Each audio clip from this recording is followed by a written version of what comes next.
A strong magnitude 4.7 earthquake occurred in the North Pacific Ocean near the coast of Japan in the early morning of Monday, June 2, 2025 at 4:08 a.m. local time, GMT+9.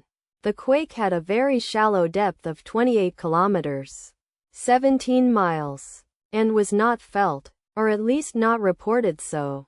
First to report, GFZ after 18 minutes.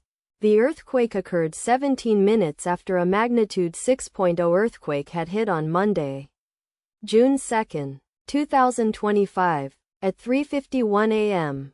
GMT+9 local time, in 6.8 kilometers, 4.2 miles, distance to the southwest. Data source from Volcano Discovery. Did you feel it? Let us pray. May the earthquake that occurred not affect our brothers and sisters there. May the earthquake not happen again. And may God protect everyone. Amen.